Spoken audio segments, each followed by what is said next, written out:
कैसे ही आप सभी स्टूडेंट। तो आज की इस वीडियो में मैं आप सभी को FYUP सेमेस्टर 2 AC इंग्लिश आप सभी बच्चों को पेपर में जो भी सवाल पूछे जाएंगे वो इस वीडियो में आपका पूरा कंप्लीट हो जाएगा। तो शेयर कर देना इस वीडियो को अपने सभी दोस्तों के साथ। चैनल पर अगर आप हमारे अगर न्यू विजिट किए हैं तो चैनल को सब्सक्राइब करिएगा, साथ में बेल आइकन पे क्लिक करिएगा ताकि इसी प्रकार जब भी न्यू वीडियो आएगा सबसे पहले आपको अपडेट मिल जाएगा। डिस्क्रिप्शन बॉक्स में टेलीग्राम, फेसबुक, ट्विटर, इंस्टा सभी चीज़ों के लिंक अवेलेबल है, जहाँ फॉलो करना चाहे आप हमें फॉलो कर सकते हैं, ठीक है।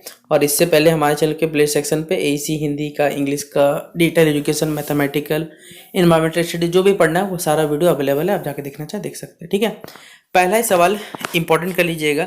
आपके पेपर में देखिए एक लेटर आएगा, ठीक है, चाहे वो बिजली व्यवस्था से जुड़ा हो, ठीक है, जो फ्रीक्वेंट इलेक्ट्रिसिटी कट्स देखने मिलते हैं उस वजह से, या फिर मॉस्किटो का जो कह सकते हैं बढ़ावा हो रहा है, यानी मॉस्किटोज की लगातार संख्या जिस पर बढ़ रही है, जिससे हम लोग जानते हैं मलेरिया, डेंगू ये सब फैलने खतरा है। इन सब चीज़ें के बारे में आपको यहाँ पर एक लेटर आ सकता है। यही यहाँ पर एक लेटर दिया हुआ, write a letter to the editor of Times of India regarding mosquito menace in your locality. तो सबसे पहले क्या करना है, उम्मीद करूंगा आपको फॉर्मेट मालूम होगा। आप क्या करिएगा, टू लिखिएगा, फिर द एडिटर लिखिएगा, टाइम्स ऑफ इंडिया लिखिएगा, फिर न्यू दिल्ली, आप जहाँ के हैं वहाँ के लिख सकते हैं। उसके बाद आपको क्या करना है, उसके बाद आप सब्जेक्ट लिखिएगा रिगार्डिंग, मतलब किस चीज़ के बारे में। तो जो मॉस्किटो का मीनेंस है हमारे लोकेलिटी में वो बढ़ गया, उसके बारे में यहाँ बताने बोला गया। फिर बोला गया सर या मैडम, क्योंकि अगर आपको नहीं मालूम है कि वो सर है या मैडम है तो आप दोनों स्लैश दे के दोनों लिख दीजिएगा कि सर स्लैश मैडम, जो भी होंगे समझ जाएंगे अपना। कि through the columns of A esteem newspaper, मतलब आपके न्यूज़पेपर के थोड़े से जगहों में अगर हम बात करें, मैं आपका ध्यान यहाँ आकर्षित करना चाहूँगा। I wish to draw the attention of the concern authorities towards the increasing mosquito menaces in our society locality, Shastri Nagar Delhi. देखिए हम बेसिकली, मैंने यहाँ पर अपना एड्रेस जो मार्क कर दिया है वो है शास्त्री नगर दिल्ली में। वहाँ पर आपको मालूम है मॉस्किटो का जो नंबर है वो बढ़ चुका है। तो मैं इन सभी चीज़ों का जो ध्यान है, जो इससे जुड़े हुए अधिकारी है बेसिकली जो नगर निगम है, उनको मैं ध्यान आपके अखबार के थ्रू यहाँ पर क्या देना चाहता हूँ, उनका ध्यान आकर्षित करना चाहता हूँ, ठीक है। बताया गया for the past few week the situation है बिकम्स अनवेरेबल। बीते कुछ सप्ताह में ये सिचुएशन बहुत ज़्यादा भयावह हो गई है। आपको मालूम है जो ड्रेन्स होते हैं या नाली होते हैं या जो गार्बेज डंप्स होते हैं वो बेसिकली कि मॉस्किटो के लिए एक सबसे अच्छा जगह जहाँ पे वो जन्म सकते हैं, ठीक है। तो और हमारे जो म्यूनसिपैलिटी वाले जी हैं, जो वर्कर्स है बेसिकली, वो कभी कदार आ जाते हैं, कभी कदार मुंह उठाने के लिए, देखने के लिए आ जाते हैं। उसके बाद तो बातें अलग है, जिस वजह से एज अ रियल रेसिडेंट्स जो भी वहाँ के आसपास के जो लोग हमारे रह रहे हैं मोहल्ले के, उनको मॉस्किटो से होने वाली बीमारी का सामना करना पड़ रहा है, जैसे डेंगू, मलेरिया, चिकनगुनिया हो गया।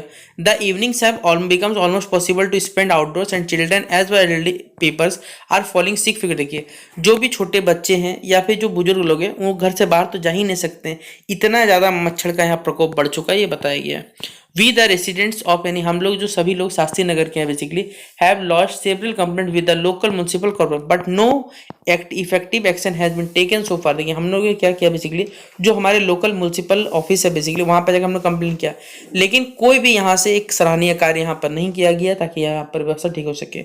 The health of the people is at serious risk, जो लोगों का स्वास्थ्य है वो सीरियस पे पहुंच चुका है, और अगर इमीडिएट स्टेप नहीं उठाया गया तो ये प्रॉब्लम लगातार बढ़ते चला जाएगा, जिससे कई लोगों की जान भी जा सकती है। इस प्रकार के आप अपने हिसाब से बना के लिख सकते हैं। तो I therefore request the concern authority, मैं जो भी बेसिकली इससे रिगार्डिंग अथॉरिटीज उनका ध्यान आकर्षित करना चाहूँगा कि यहाँ पर जो ट्रेन से उनका क्लीनिंग करवाया जाए, गार्बेज हटाया जाए, यहाँ जो बेसिकली जो फॉगिंग हो रहा है हमारे लोकेलिटी में उसको यहाँ पर रेगुलर कनेक्ट करवाया जाए। एक क्विक और एक कह सकते हैं सस्टेंड एफर्ट यहाँ पर म्युनिसिपल कॉर्पोरेशन द्वारा दिखाया जाए ताकि यहाँ लोगों की जिंदगी को बचाया जा सके और उनका हेल्थ अच्छा हो सके। I hope this letter will draw the attention of the civic authorities and they take necessary measures without delay. देखिए मैं जो भी बेसिकली सिविक अथॉरिटीज है उनका ध्यान आकर्षित करना चाहूँगा और उनको बोलूँगा कि सर आप जितना जल्दी हो सके बिना लेट किए हुए यहाँ पर कोई ना कोई फैसला नेसेसरी स्टेप जरूर ले ताकि यहाँ के लोग जिंदगी बच सकें। आप अपना नाम लिख सकते हैं, थैंक यू योर फेथफुली, आपको जो लगता है आप अपना नाम लिख दीजिएगा। उसके बाद आप क्या है अपने जीवन में बता सकते हैं, जैसे यहाँ पर लिख दिया गया तो आप भी लिख दिए रेसिडेंट ऑफ ये नगर वो नगर, ठीक है, जिस भी जगह का लिख सकते हैं। डेट डाल दीजिएगा अपने हिसाब से, जिस दिन आपको काम रहता है उस दिन के हिसाब से डाल दीजिए, एग्जामिनेशन डाल दीजिएगा, ठीक है। तो ये था हमारे पे ये क्वेश्चन। अगला क्वेश्चन है how is group communication useful in business society. देखिए ग्रुप कम्युनिकेशन जो है वो बिजनेस और सोसाइटी में कैसे यूजफुल है हमें ये बताने बोला गया है। ये सवाल 15 नंबर में पूछा गया है, आया हुआ है पेपर में सवाल है। तो चलिए बताते हैं कैसे यूजफुल है हमारे पास। तो ग्रुप कम्युनिकेशन मतलब हमने आपको पहले भी पढ़ाया हुआ था और अभी बता दे रहे। ग्रुप कम्युनिकेशन मतलब क्या होता है, इंफॉर्मेशन का, आइडियाज का, थॉट्स का इन शेयर होना दो या दो से ज्यादा लोगों के बीच में, जब सबका क्या हो, पर्पस जो हो क्या हो, कॉमन हो, मतलब कॉमन पर्पस यानी कॉमन उद्देश्य होगा तो ही ये काम कर सकता है। It plays a vital role in both, ये हमारे पास बिजनेस में, सोसाइटी में, दोनों में एक मजे कह सकते हैं कि अच्छा वाइटल रोल प्ले करता है।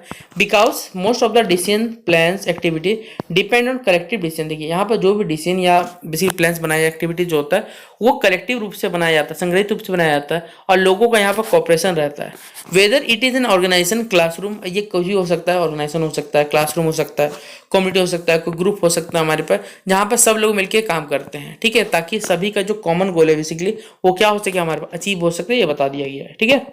अगला है इस मीनिंग, अगर हम ग्रुप कम्युनिकेशन मीनिंग के बारे में बात करें तो ग्रुप कम्युनिकेशन ऑकर कब होता है, जब किसी इंडिविजुअल से हम इंटरेक्ट करते हैं और अपने इन्फॉर्मेशन को क्या करते हैं, शेयर करते हैं, जैसे वो मेरे हमारे ग्रुप का कोई मेंबर हो।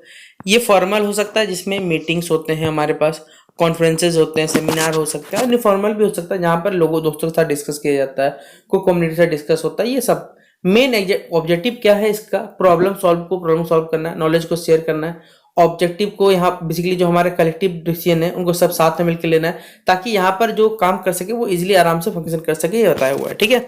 अगला पॉइंट नंबर 2 हमारे पास है, वो है importance of group communication in business. Business में देखिए क्या इसका इंपॉर्टेंस, अगर हम बात करें बिजनेस ऑर्गेनाइजेशन क्या करते हैं, ग्रुप कम्युनिकेशन यहाँ पर बहुत ज़्यादा वैल्यूबल है, ठीक है। क्यों? क्योंकि कॉर्पोरेट एक्टिविटीज में सभी को टीम वर्क के साथ काम करना पड़ता है, एक कह सकते हैं कोलैबोरेशन होता है या कोऑर्डिनेशन के साथ काम करते हैं, जिससे क्या होता है, एफिशिएंसी बढ़ता है, हमारे पास मोटिवेशन रहता है, और एक बेटर डिसीजन मेकिंग आप कर सकते हैं, याद रखिएगा, ठीक है। अगर हम बात करें इसमें पॉइंट नंबर 1 में, तो बेटर डिसीजन मेकिंग बताया हुआ हमारे पास है। When employees and managers communicate as, देखिए जब एम्प्लॉयज और मैनेजर जो है कम्युनिकेट करते हैं एज अ ग्रुप, ठीक है, जब वो ग्रुप में काम करते हैं वो क्या करते हैं, बेसिकली शेयर करते हैं अपने जो भी अलग अलग ओपिनियन वो शेयर करते हैं, एक्सपीरियंस शेयर करते हैं, जिससे क्या होता है कलेक्टिव थिंकिंग पैदा लेता है, जो कि बहुत ज़्यादा एक्यूरेट हो हमारे पास, और साथ ही साथ ऐसे डिसीजन फैसला लिया जाए, डिसीजन जो यहाँ पर लिया जाएगा बेसिकली वो सिंगल पर्सन के द्वारा नहीं लिया जाएगा, याद रखिएगा ये ला। अगला पॉइंट नंबर बी है हमारे पास है प्रॉब्लम सॉल्विंग। ग्रुप कम्युनिकेशन क्या करता है, ये इनकरेज करता है आपके ब्रेन को, ठीक है, जिससे क्या होता है जब डिफरेंट माइंड्स सब साथ मिलकर काम करते हैं तो नए नए इनोवेशन होते हैं, एक क्रिएटिव थिंकिंग लोगों में पैदा होता है, जिससे ये क्या करता है नए नए टॉपिक्स पे नए नए यहाँ पर प्लानिंग हो सकता है, जो कि हमारे ऑर्गेनाइजेशन इश्यूज के लिए अच्छा बात है। अगला बात करें इम्प्रूव कोऑर्डिनेशन। अगर एवरी डिपार्टमेंट देखिए क्या है, सबका एक बिजनेस ऑर्गेनाइजेशन है जिसमें मार्केटिंग, फाइनेंस, प्रोडक्शन काम करता है, और सभी को कोऑर्डिनेशन के साथ करना जरूर पड़ता है थ्रू मीटिंग्स एंड डिस्कशन। अगर मीटिंग्स और डिस्कशन होंगे तो एम्प्लॉय क्या करेंगे, उनके रोल्स को समझेंगे और अपने रिस्पॉन्सिबिलिटी बेहतर तरीके से मिलकर क्या करें, टीम वर्क करेंगे, ये बताया गया। अगला हमारे पास है इम्प्लॉय मोटिवेशन। अब इम्प्लॉय का मोटिवेशन बताया गया कि व्हेन मैनेजमेंट इंक्लूड, जब मैनेजमेंट क्या इंक्लूड करता है, इम्प्लॉयज को इंक्लूड करता है डिस्कशन में, वैल्यूज में और उनके सजेशन में, जिससे क्या होता है एक सेंस बेसिकली समझ जनरेट होता है, और यही क्या करता है हमारे पास कम्युनिकेशन को बेसिकली मोरल बना ज़्यादा बूस्ट करता है, मोरल को, और इनकरेज करता है कि आप बेहतर से क्या कर सके, काम कर सके, ये बताया गया है, ठीक है। अगला पॉइंट नंबर ई है कॉन्फ्लिक्ट रेजोल्यूशन। देखिए मिसअंडरस्टैंडिंग यानी गलतफहमी और कॉन्फ्लिक्ट, वाद विवाद जो होता है हमेशा, वो आपको मालूम काम में भी बेसिकली क्या होगा ही होगा। इफेक्टिव कम्युनिकेशन से क्या होता है, हमारे पास फायदा रहता है कि इस इशू को देखिए जल्दी सॉल्व कर लिया जाता है, पीसफुली शांत हो जाता है हमारे पास, और एक अच्छा हेल्दी इन्वायरमेंट जो रहता है वहां पर क्रिएट हो पाता है। अगला है importance of group communication in society. देखिए ग्रुप कम्युनिकेशन सोसाइटी में क्या इंपॉर्टेंस है ये आपको बताना है, ठीक है। तो पहले ही बताया हुआ हमारे पास कि group communication is equally important. देखिए ग्रुप कम्युनिकेशन जैसे सोशल लाइफ में जरूरी है, जिस प्रकार हमारे पास बेसिकली हमारी जिंदगी में जो रिलेशनशिप को बिल्ड करता है, उसी प्रकार सोशल जो हमारे पास अवेयरनेस को प्रमोट करता है, हार्मोनी को क्या करता है, मेंटेन करता है, ये बताया हुआ है हमारे पास। यहाँ पर लिखा हुआ है सोशल इंटीग्रेशन के रूप में, जैसे लिखा है जब पीपल जो लोग हैं बेसिकली अलग अलग बैकग्राउंड से आते हैं तो सभी को साथ लाने के लिए भी हेल्प होता है, क्योंकि सबका कल्चर अलग है, बिलीफ अलग है, लाइफ स्टाइल अलग है। लेकिन अगर सबको हम लोग यूनाइट रखेंगे, एक साथ रखेंगे और म्यूचुअल रिस्पेक्ट मिलेगा तो सभी लोग मिलकर क्या करेंगे, काम करेंगे। अगला पॉइंट है पब्लिक अवेयरनेस। देखिए ग्रुप कम्युनिकेशन क्या करता है, लोगों को क्या करता है, जागरूक करता है, ठीक है, चाहे वो सोशल हो, पॉलिटिकल हो, इन्वायरमेंटल स्टडीज हो, जिसमें कैंपेन करते हैं, पब्लिक मीटिंग से, ग्रुप डिस्कशन, सब के सब क्या हमारे पास है राइट, जो जब सब लोगों के बारे में उनके राइट्स बताते हैं, ड्यूटीज क्या है ये बताया गया। अगला है डिसीजन मेकिंग इन कम्युनिटीज, ठीक है। देखिए क्या बताया हुआ, कम्युनिटी प्रॉब्लम जिसमें सैनिटेशन हो गया, एजुकेशन हो गया, सेफ्टी हो गया, ये सब के सब थ्रू ग्रुप मीटिंग से थोड़ी हो पाता है, जहां पर सभी लोग डिस्कस करते हैं और क्या सही हो सकता है उसके बारे में फैसला लेते हैं। अगला है सोशल डेवलपमेंट। हमारे पास बताया हुआ है कि कम्युनिकेशन सिर्फ ग्रुप से, हमारे पास यूथ क्लब हो गया, एनजीओ हो गया, कम्युनिटी फोरम्स पीपल जब बेसिकली सेम टाइप का हमारे बताया हुआ है कि पॉजिटिव चेंजेस लाना सोसाइटी में, तो सब के सब मिलके क्या करते हैं, जो लिटरेसी प्रोग्राम हो गया या फिर हेल्थ अवेयरनेस का जो है बेसिकली हमारे पर ट्राइब्स है, उनको यहाँ पर कैसे बढ़ावा दिया जाता है बताया हुआ है। ठीक है, अगला है modern form of group communication. देखिए मॉडर्न फॉर्म क्या है, जैसे टेक्नोलॉजी का एडवांसमेंट होता चला जा रहा है, कम्युनिकेशन और बेहतर होता चला जा रहा है, जिसमें online meeting, video conferencing, social media, ये सभी चीज़ आपको मालूम होगा शामिल होता है, जहाँ पर लोग घर पे बैठे बैठे क्या कर सकते हैं, काम कर सकते हैं, जहाँ पर आपसे ही बच्चों को भी यहाँ पर बताया गया है। अगला पॉइंट बताया हुआ है कंक्लूजन में निकाले तो ग्रुप कम्युनिकेशन क्या एसेंशियल है, जो बिजनेस हो गया, सोसाइटी होगा, उसके एसेंशियल। बिजनेस में ये टीम वर्क को, डिसीजन मेकिंग, प्रोडक्टिविटी को बढ़ाता है। सोसाइटी में ये यूनिटी, अवेयरनेस, कोऑपरेशन को बढ़ावा देता है। इफेक्टिव कम्युनिकेशन क्या है, अगर मान लीजिए कोई प्रॉब्लम है उसको सॉल्व कर सकता है, एक स्ट्रॉन्गर कम्युनिटीज को यहाँ बिल्ड करता है, जिससे क्या होता है, एक पावरफुल टूल होता है हमारे पास, जहां पर ये प्रोग्रेस और हार्मोनी के लिए जीवन के हर पहलू में ये काम देता है, याद रखिएगा। ठीक है, अगला सवाल है हमारे पास है, अच्छा इसमें हो गया हमारे पास ये 2 सवाल कंप्लीट हो गया। अब अगला सवाल चलिए मैं आपको बताता हूँ। अगला सवाल देखिए, यहाँ पर रिपोर्ट बताना है। Write a report for the newspaper describing a traffic jam in which you along with many hours were trap for many hour. देखिए एक रिपोर्ट तैयार करना है न्यूज़पेपर के लिए, जहां पर आप घंटों क्या है ट्रैफिक जाम की समस्या से जूझ रहे हैं, फंसे हुए हैं, इसके बारे में बताना है। और ये तो हमारे क्षेत्र का कोई बड़ा बात नहीं है। तो सबसे पहले हेडिंग लगा दीजिएगा traffic jam a nuisance on road. जिस डेट का डेट पे डाल दीजिएगा, अपना नाम लिख दीजिएगा, जैसे मैं नाम यहाँ लिखा हूँ सौरभ कुमार। यस्टरडे ऑन, जिस भी डेट का तो उस डेट को लगा दीजिएगा, एक दिन पहले का, जैसे यहाँ 16 तारीख है तो आप यहाँ 15 तारीख लगा देना। The main highway connecting the two major suburbs of our society witnessed a real chaos in the form of a traffic jam in which thousands of people were caught for several। देखिए हमारे शहर का जो main highway basically जो कि 2 major सबअर्ब्स को जोड़ता है हमारे शहर का, उसमें ट्रैफिक जैम के कारण हजारों लोग यहाँ पर कह सकते हैं लंबे समय तक, घंटों तक फंसे रहे हैं। It was around 4 PM in the evening, लगभग शाम के 4 बजे काम है, जहाँ पर ऑफिस के जो कर्मचारी होते हैं वो घर आते हैं, स्कूल के जो बच्चे होते हैं अलग अलग स्कूल के, वो सभी क्या होते हैं रिटर्न घर आते हैं अपने अपने। ठीक है, फ्रॉम द बिजी रूट, इसी बिजी रूट से, तो the traffic was running smooth, traffic जो धीरे धीरे गाड़ी आगे बढ़ रहा था, बट सडनली क्या होता है, व्हीकल्स क्या होता है पूरा रुक जाता है। There was an utter confusion among all, the traffic was not, सब देखते हैं कि भैया ट्रैफिक कहीं नहीं जा रहा, धीरे धीरे लोगों का जो गुस्सा है वो बढ़ते चला जाता है, पेशेंस का जो मीटर है वो धीरे धीरे धीरे धीरे धीरे अब खत्म होने लगता है, और आर्गूमेंट, बहसबाजी सब शुरू होता है। Fuming everyone was to know the, सभी लोग क्या बेसिक जानना चाहते हैं भाई ट्रैफिक जैम क्यों लगा। People way hurry to reach their distance, सभी लोग को देखिए अपने डिस्टेंस तक पहुंचना जल्दी रहता है, but not even one traffic Pulitzer, मतलब एक भी ट्रैफिक पुलिस हमें कहीं भी देखने को नहीं मिलता है घटना में। देन सम एक्सटिंग, देखिए कुछ यंगस्टर जो है उस सीन में कूदते हैं और ट्रैफिक को क्लियर करते हैं। They reach the place where the jam, basically वो जगह पहुंचते हैं जहां से जाम या बखेड़ा शुरू हुआ था। एक घायल person, a badly wounded person was scene unconscious in the damage. देखिए एक डैमेज कार में एक घायल व्यक्ति पड़ा हुआ रहता है, सिचुएशन को समझा जाता है और सभी लोग क्या करते हैं, एम्बुलेंस को कॉल करते हैं, वहीं पर जो लोग रहते हैं।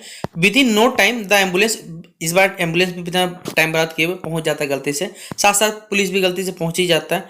इट टेक 2 आवर्स, लगभग ट्रैफिक को क्लियर होने 2 घंटे समय लग जाता है, बट फाइनली जो इंजर्ड पर्सन है उनको एम्बुलेंस में पहुंचाया जाता है, डैमेज कार पिकअप किया था पुलिस के द्वारा और ट्रैफिक को साफ करवाया जाता है। इस प्रकार से काम चलता है। तो आपको एक रिपोर्ट लिखने बोलेगा तो आप इस पर रिपोर्ट लिख दीजिएगा।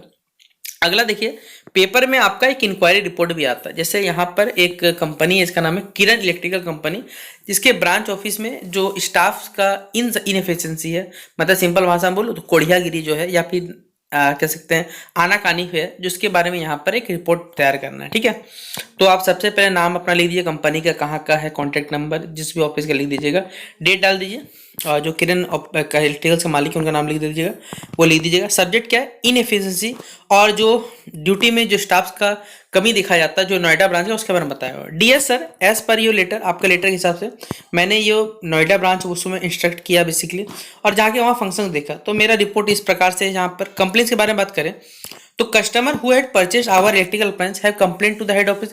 कस्टमर ने बेसिकली जो भी हमारे सामान खरीदा है, कोई दिक्कत है तो हेड ऑफिस कंप्लेंट किया, बट जो सेल सर्विस है इरेगुलर, यहाँ पर सेल सर्विस देखा जा रहा है तो लोगों को दिक्कत आ रहा है। इन्वेस्टिगेशन किया तो हमें पता चला 9:30 का समय होता है और मैक्सिमम स्टार्ट जो है वो अपना काम 9:30 में स्टार्ट ही नहीं करते हैं, लेट से स्टार्ट करते हैं हमारे पास। आफ्टर गोइंग थ्रू द, अगर मैं कंप्लेंट फाइल की तरफ गया तो देखिए कि यहाँ पर 3 दिन से जो कंप्लेंट फाइल है उसमें कोई भी यहाँ पर काम नहीं चेक किया गया। आवर इलेक्ट्रिकल प्रोडक्ट्स हमारे बहुत अच्छे हैं, लेकिन यहाँ मार्केट में जो ग्रेट डिमांड यहाँ पर दिखा जा रहा है, सेल रिकॉर्ड्स यहाँ पर कमी देखा जा रहा है। क्या कमी का कारण है, जब मैंने खोजा तो हमें पाया गया जो यहाँ का एटमोसफेयर ऑफिस का वो बहुत ही ज़्यादा कैसे बेकार है। यहाँ पर जो यहाँ के मैनेजर मिस्टर आकाश, वो यहाँ पर क्या करते हैं, रेस्पॉन्सिबल है इस कंडीशन के। आवर ब्रांच में देखिए 2 ही मैकेनिक्स है जो ये सेल सर्विस को देखते हैं, तो यहाँ पर कंप्लेंट की जो भी जरूरत है उनको पूरा नहीं कर पाते। हमें रिकमेंडेशन है बेसिकली एक जो टेरिटरी मैनेजर मिस्टर आकाश को यहाँ पर रिप्लेस कर दिया जाए एक गुड कॉम्पिटेंट मैनेजर के हिसाब से, और जो सर्विस के 2 मैकेनिक्स उनको टर्मिनेट करके नए मैकेनिक जो कि एक अच्छे खासे काम जानते हैं उनको यहाँ पर रखा जाए, ये बता दिया गया। आपका विश्वास नहीं, आप अपना नाम लिख दीजिएगा, इस प्रकार से काम हो जाएगा। ठीक है, अगला यहाँ पर एक कह सकते हैं आपको पोस्ट के लिए बताया गया है कि write application to apply for the post of manager marketing advertisement. आपने एक बेसिक न्यूज़पेपर इंडियन एक्सप्रेस में एक न्यूज़पेपर हेडिंग देखा जहां पर मार्केटिंग हेड के लिए मैनेजर का पोस्ट खाली, उसके लिए आपको अप्लाई करना है, ये बताएगा। इसके लिए पत्र लिखना है, तो पहले एड्रेस डाल दीजिएगा, ठीक है, डेट डाल दीजिएगा, कहाँ का जो कंपनी है उसके मालिक का, टेक्नोलॉजी जो भी नगर है कोलकाता, यहाँ पर जनरल मैनेजर प्रोडक्शन KBS हो गया। सब्जेक्ट क्या है, तो जो मैनेजर पोस्ट है उसके लिए बताइए। तो यहाँ लिखा हुआ I am sending my resume, मैं अपना रिज्यूम या बायोडाटा भेज रहा हूँ इन रेस्पॉन्स टू एडवर्टाइजमेंट। आपका जो एडवर्टाइजमेंट है जो कि बेसिकली इंडियन एक्सप्रेस में 20 जून को एक्सप्रेस किया था, मतलब दिखा था, उस पोस्ट के हिसाब मैं एलिजिबल हूँ। आपका जो करंट रिक्वायरमेंट है उसके लिए मैनेजर चाहिए, एक एक्सीलेंट मैच है जिसके लिए मैं एकदम अवेलेबल, बेसिकली मैं कह सकता हूँ यहाँ पर काबिल उसके लिए। तो आपके जो भी यहाँ पर डिमांड्स है वो लगभग जैसे मेरा पहला क्या कि मार्केटिंग बिजनेस में बेसिकली मेरा 5 साल की, हाँ ये मेरे पास है, अवेलेबल है। अगला मास्टर डिग्री मेरे पास है marketing and specialization in advertising company में है। सारा डिटेल्स मैं रिज्यूम में दिया हुआ और मैं कंफर्म हूँ, बेसिकली कॉन्फिडेंट हूँ कि मेरे पास जो क्वालिफिकेशन और आपको जो यहाँ मैनेजर पोस्ट चाहिए वो सब के लिए मैं अवेलेबल हूँ। तो आपका पॉजिटिव रिस्पॉन्स के लिए मेरा इंतजार रहेगा। Thank you. अपना नाम लिख दीजिएगा, जो रिज्यूम रहेगा आपको एक अपना रिज्यूम और फोटो कॉपी डाल देना एक्सपीरियंस सर्टिफिकेट का, साथ में ये बता दिया गया। तो इस प्रकार आप सही बच्चों का AC इंग्लिश का सेमेस्टर 2 का सारा इंपॉर्टेंट क्वेश्चन समाप्त होता है। बाकी चैनल पे आप सही बच्चों को प्लेलिस्ट बना हुआ है, सारे वीडियोस अगर आप देख के चले जाते हैं तो 50 नंबर का पेपर है, 50 में 50 नंबर आप सही बच्चे ला सकते हैं। ठीक है, तो शेयर कर दीजिएगा इस वीडियो को भी अपने सभी दोस्तों के साथ। बेस्ट ऑफ लक आप सही बच्चों के एग्जामिनेशन के लिए। मिलते हैं नेक्स्ट वीडियो पे, तब तक के लिए जय हिंद और जय भारत।